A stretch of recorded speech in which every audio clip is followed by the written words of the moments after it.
ഒരാള് പറയരുത് നിന്റെ കയ്യിലെ ലോക്കറിന്റെ താക്കോലുണ്ടെന്ന്. അതിന് താക്കോൽ എന്റെ കയ്യിലില്ലല്ല. എടാ മരുന്ന് ഡപ്പിക്കുള്ളിൽ നീ അത് എടുക്കുമല്ലോ. എടുക്കണോ? പിന്നെ നിന്നോട് ഇത്ര നേരം പറഞ്ഞോണ്ടിരുന്ന എന്താടാ?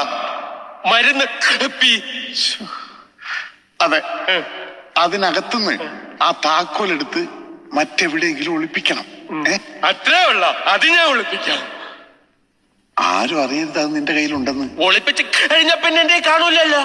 എങ്കിലും അത് നിന്റെ കയ്യിലാണല്ലോ ഉണ്ടാവുക. എന്റെ കയ്യിലില്ലല്ലോ, ഞാൻ ഒളിപ്പിച്ച് കഴിഞ്ഞില്ലേ. എടാ നിന്റെ കയ്യിൽ വന്നതിന് ശേഷമാണല്ലോ അത് ഒളിപ്പിച്ചു വെക്കുക.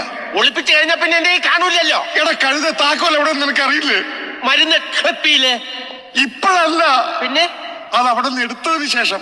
അപ്പൊ എന്റെ കയ്യില്, പിന്നെ ഞാനത് ഒളിപ്പിച്ചു വെക്കുമല്ലോ, അപ്പൊ എന്റെ കയ്യിൽ കാണൂലല്ലോ. എടാ നിന്റെ കയ്യിലുള്ളത് കൊണ്ടല്ലേ നീ അത് ഒളിപ്പിക്കുന്നത്.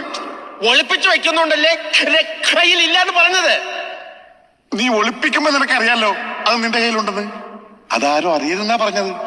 എന്റെ കയ്യിലുണ്ടെങ്കിലല്ലേ അച്ചായ എന്റെ കയ്യിലുണ്ടെന്ന് ആൾക്കാരറിയൂ. എന്റെ കയ്യിലില്ലല്ലോ, ഞാൻ ഒളിപ്പിച്ചു വെച്ചില്ലേ. ഇപ്പൊ താക്കോൽ അവിടെ ഉണ്ട്. മരുന്ന് ഡപ്പയില്. അവിടെ വെച്ചേക്ക്, അവിടെ വെക്കട്ടെ, അവിടെ വെക്കട്ടെ, അവിടെ വെച്ചേക്ക്, അവിടെ വെച്ചേക്ക്.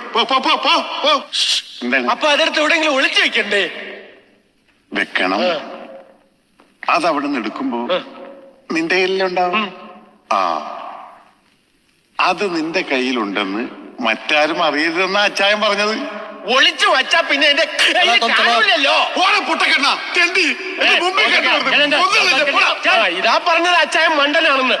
വെറുതെ അല്ല ജയിലിൽ കിടക്കണത്.